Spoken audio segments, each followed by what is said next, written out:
everybody. Happy quarantine day. I don't know. Today it is a rainy Sunday. And I decided that it's a good day to switch out from my workout shorts into my workout leggings. So here I am in my leggings. They're my fancy leggings. I want to talk about curling hair today and kind of how to do that. So let's just jump right in. When you're curling your hair, there are, multiple different sizes of curling irons you can use. This is a 1-inch curling iron. This is a 1.5-inch curling iron. And this is a 2-inch curling iron. You can see it's quite the difference, especially from the 2-inch to the 1-inch over here. I tend to go for the 1-inch curling iron just because I like more of a curl to start, and that way it will last a little bit longer throughout my workday in the salon behind the chair.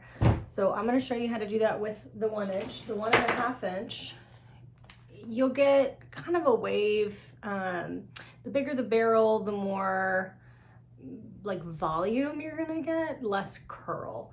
And then same with when you go into that 2-inch, it's gonna be like, your hair has to be pretty long for this to work and give you any kind of curl or wave. So it would work for my hair because I have pretty long hair. So first things first, you're gonna choose your parting, which I usually part off of my left side. And then you're gonna want some clips, your curling iron to be on and warm, and you'd want a light hold hairspray. So I like to take like an invisible line down the back of my head and just use that as a parting guideline, I guess. And then I like to separate about half of my hair out through to that back side. Clip that up and out of the way. And this is the side I'm gonna start on. So here we go. So first things first is I'm going to take my light hold hairspray. I like to use Redken's Fashion Work 12 and just give that a little spray. And take about 1/3 of the hair, because again, I want waves, not like tight curls. And so I'm going to take about 1/3 from this part, about 1/3 of that from the back, right? So that's been sprayed. Now I'm going to take my 1-inch curling iron and I'm going to take the clip and have it in the front of the hair. Forgive me, I'm doing this with my camera. And I'm just going to turn it back and away from the face. So pro tip number 1, always, especially around the face, go away from the face. So you're going to roll it back and away. And I've already let my curling iron heat up, so it's nice and warm. And I'm just kind of clicking it through the hair. I like to leave about 1-inch section out right here, like a little piece right there. That gives you kind of more of the beachy wave. And hold it, hold it, hold it. And I'm touching to make sure that, like, feel if that heat's coming through the hair. And it was, so I can drop that down. And so then I'm gonna take that next piece and curl it back and away. You can change up these curls, but the curl at the front of your face, you always want it to go away from the face. So easiest way to start is just to curl it all one direction on one side and one direction on the other. And then that way you can get a feel for how to use your curling iron. Pro tip number 2, if you're afraid of burning your hair, take the curling iron when it's not on, and it'll be a different feel to it, but start working with your hair and trying to get the feel for turning your wrist with the hair and the curling iron.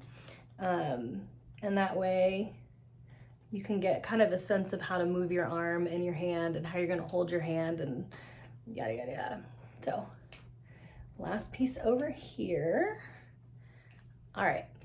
So you can see my curling iron, I don't ever take it up above like this first 1 to 2 inches because I don't want like a really tight curl. And again, I'm leaving that piece out on the bottom right here. And drop it down. And there's my wave. So that's the first section. Next, I'll probably take this section here, kick it up, clip that up, and do the same thing on the other side. I have a lot of hair, so I have to clip multiple clips. And I'll brush it out, comb it out, spray it good, let it sit. And then I'm gonna do the same thing on this side, but I'm gonna go back and away from the face the other way. So I'm having to hold my, because I'm right-handed, I'm having to hold my arm over here to turn the hair back and away from the face. So you can see that that clip, it's going this way, towards that invisible line that I have in the back of my head. All right, so I'm gonna feel it, make sure there's any heat coming through. It was good. On to that next piece. Back and away again. And practicing with it on cool, like when it's not heated up yet, is a great way to like learn the curling iron and how it's gonna bend the hair. So you just wanna practice with that so you don't burn your hair off. You've seen all those videos of girls that have burned their hair off and it's not good.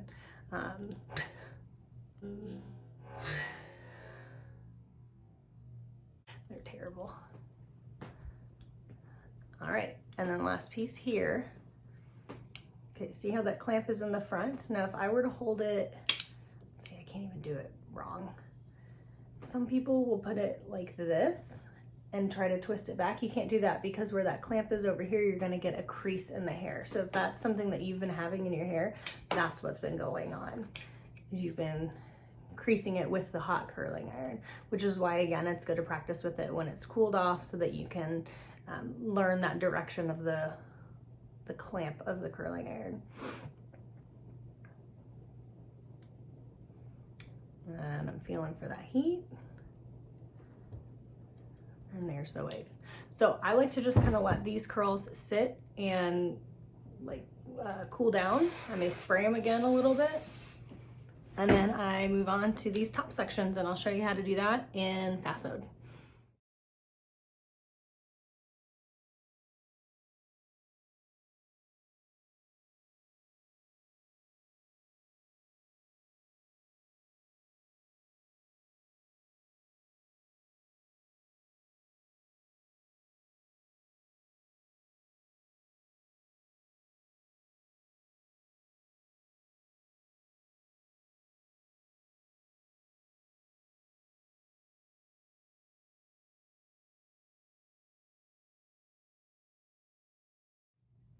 Okay, so here's the finished product of curling. And you can see they're a little bit bigger curls than what I normally would wear them as, but by the end of day, they do fall. So at this point, now that I've got them all set, I'll probably spray them one last time, still with my Redken Fashion Work 12. It's a light, flexible hold, allows you to still get movement. You can still put your hands through your hair. The thing about it, what I love about Redken is that it's all water soluble. So as soon as you get water on it, it just washes out. So I just like to take my fingers and kind of run them through, kind of rake them through like you're combing your hair with your fingers, and do it on this side. You could also just take your head and flip it upside down. Let me scooch back. And you can see where I still have some of like that kick left on the bottom of my hair, and that is from like each piece.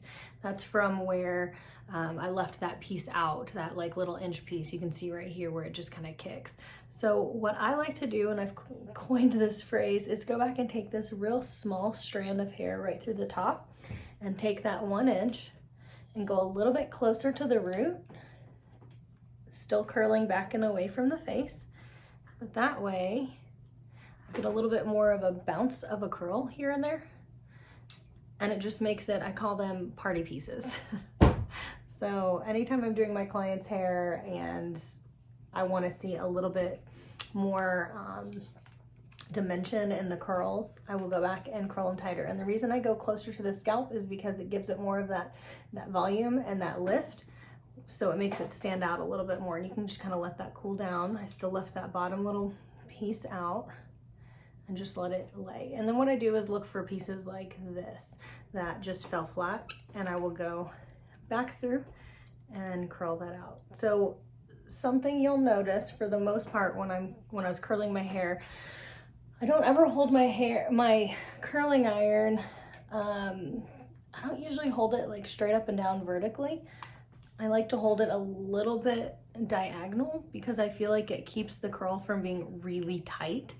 Nobody really wants a tight curl anymore. Nobody's trying to get that curly Sue look. So I'll go back through and just kind of work that. And then that is kind of the finished product there. Something I would tell you to do too is, like, if you're not sure, sometimes I like to flip my hair like this so I can see it on the other side. See that big wave right there? Oh, so if you're not sure which size curling iron you would use, this one is gonna give you a bigger wave. And if you don't have long hair, you're probably not gonna be a good choice for you. This one, the 1.5 inch, that was the 2 inch. This is the 1.5 inch. It's definitely gonna give you more of a wave, less of a curl. You can't really get a tight curl with it. So I would, if you're wanting more of a tighter wave like this, I would go with the 1 inch. I like the 1 inch because I feel like it's a pretty versatile curling iron. So I can get those tighter curls like I was showing you earlier. I can do more of like a wave like this.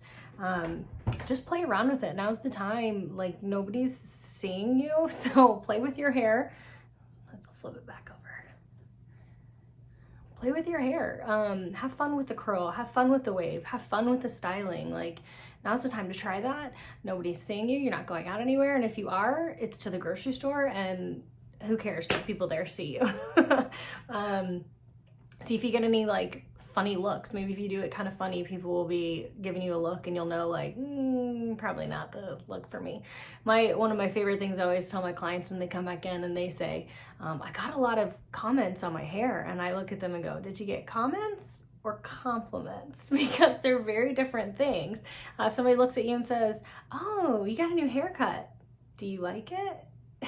Sometimes that's not like the best response to get from people, and sometimes people just don't know what to say because maybe they really like it but they're not sure if you do. So just let people talk. Don't worry about what they have to say. People are so funny. So anyway, this is video number 2. I hope you enjoyed it. If I think of any other little tips or tricks, I'll like put it in the link below or the description box below, if you will. Like and subscribe, and I will see you guys next time. Bye.